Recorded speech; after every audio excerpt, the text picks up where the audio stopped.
All right, everybody. Good morning. We are here on Thursday. Hope you guys are doing well. Streaming with the Hawk's Nest pretty shortly here, just a few hours away. But before we get to that stream, I want to go ahead and cram in our weekly look at top college prospects. Some guys the Seahawks might be interested in. You guys know the drill. I didn't get a chance to do this yesterday because I was busy with other stuff, but today I'm going to go ahead and do it. I am going to say one thing, though. This was not a very good week. A lot of the top teams, a lot of the players that have my attention this year were on bye. So we don't have a lot to work with. I'm going to do what I can, but this was not a great week.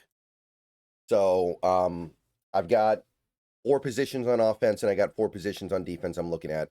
You guys know the drill if you've been on this channel long enough, and most of you guys have. So we're going to start with the running backs, and then we're going to work our way through. This video is going to be offense. In a couple hours, we'll do another video about the defense, and I will be back in 60 seconds. All right, guys, let's take a minute so I can tell you about Sleeper, a one-stop shop for all your sports needs. You can celebrate and chat on sports games in real time with other users. You can get the fastest scores, blazing fast sports news and sports alerts right at your fingertips. And of course, you can use Sleeper to play in fantasy leagues and win real money on picks contests. This is the way sports were meant to be enjoyed together. So download Sleeper today. Use promo code SBN to get up to a $100 match on your first deposit. And you can pair that with another promo they have right now where you can get a $20 entry free with no deposit required. So get both of those things going. Terms and conditions apply. See Sleeper's terms of use for details. Currently operational in over 25 states and growing. So check out Sleeper today. Get to it and go have some fun with sports this year. All right, welcome back. So running back was really bad this week. There's no other way to slice it. This was an awful week for running backs. Both Penn State guys were on a bye. There were a couple other guys that really didn't do that much. It was a bad week for running backs. I could only find 3 of note this week, which is rough. Usually you can count on the running backs to produce at least a workable week, but no, we got Jonah Coleman, who didn't even rush for 100 yards because he didn't touch the ball enough, by the way. 14 carries, 75 yards, and a touchdown. Did add 32 yards on 4 catches and a touchdown through the air, so he did get his 100, but it definitely wasn't one of his best games. It was a good game, don't get me wrong, but Illinois doesn't have a great defense either, so it's not like he's getting a lot of style points here.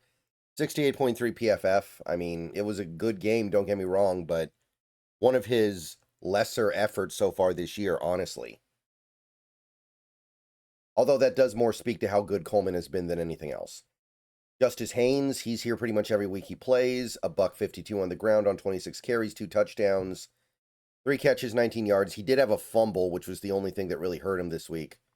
He had a fumble. I think it's his first fumble of the year, though, so I'm not going to make a huge deal out of it. I still like him a lot. 62.1 PFF. And the final guy this week that stood out was Hollywood Smothers. Very efficient. He had 11 touches for well over 100 yards and a touchdown. 8 carries, 86 yards. I mean, he was really good. Still liking what I see from him as a day 3 pick, 70.2 PFF grade. And that's it for the running backs. That's all I could find. Not a good week. A wide receiver, though, a little bit better, although we had to reach into some smaller school stuff in order to find a complete set. Denzel Boston, of course, he had the game of his life against Illinois. Really, really awesome stuff for him. 10 catches, 13 targets, a $153 and a touchdown, and he also threw for a 12-yard touchdown. 89.1 PFF grade. So you're not going to get much better than that. That's probably going to be the best game of his college career. Hard to top that. Really, really special player. Really, really fun player. Definitely a guy I would love to see the Seahawks covet when the draft comes around. Got Chase Roberts here. Really good stuff from him. 8 catches for 128 yards. Only 9 targets, so super efficient. 71.9 PFF grade. He's a bigger guy, too, so he can definitely play on the outside. No concerns there. So definitely a name to keep track of. And as of right now, it looks like he's going to be a day 3 pick. He's not superly highly coveted, rather. Chris Brazzell II of Tennessee, the Volunteers. Weird game for him, only 4 catches, but 138 yards and a touchdown. I always say you got to be careful about these Tennessee receivers because they play in such a weird offense, but I mean, even on 7 targets, that's great production. 78 PFF grade, love it. And then we got a couple small school guys who I've talked about before. Max Tomczak of Youngstown State. 7 catches, 75 yards, and a touchdown. Not huge, but in a week like this where, again, we had so many bye weeks and so many top players that I really liked didn't really produce that much. Like, I don't think Jordan Tyson had a catch against Arizona State. If he had a catch, it was like 1. Just to give an idea of how tough this week was. 84.3. And then Bryce Lance. Yes, of the Lance family. North Dakota State. 5 catches, 103 yards, 6 targets, 82 PFF. So we kind of had to scrape the bottom of the barrel here a little bit to find guys that fit. These are small school guys that will be lucky to make it in the NFL at all, but they are producing. Okay, offensive line stuff, and things have gotten tougher for us this week because Connor Lew is done, out for the year, and we're going to have to find guys to talk about without Connor Lew being involved. And he was a guy who was creeping up into that first round. So in his absence, we got Apani Lalolulu of Oregon. We've talked about him before. Didn't allow any pressures. Oregon ran the ball for over 200 yards. Not a great day for Oregon's offense, honestly. I think a lot of Oregon fans were disappointed in the way that game played out, but still 4.5 yards a carry. It's not terrible. Did pick up a penalty. PFF grade was actually slightly below sea level, but seemed to play a pretty decent game to me, so I'm still liking him as a second-tier center. Starting to get a little bit more out of Parker Brailsford of Alabama. Did allow 1 quarterback hit, which, I mean, we don't really like that because he is a center. The standard's very high. And 72 rushing yards rushing yards is not good either. Alabama really doesn't run the ball well this year, but PFF grade was good, 68.4. I mean, I don't think Brailsford is ever going to be what people were hoping he was going to be when he transferred to Alabama a year and plus ago, but he's still going to be a draft pick. He's still going to be a coveted player. And final guy is Logan Jones of Iowa. Love those Iowa offensive linemen. Not the greatest week for the rushing attack. They only ran the ball for 133 yards, but no pressures allowed, 72.2.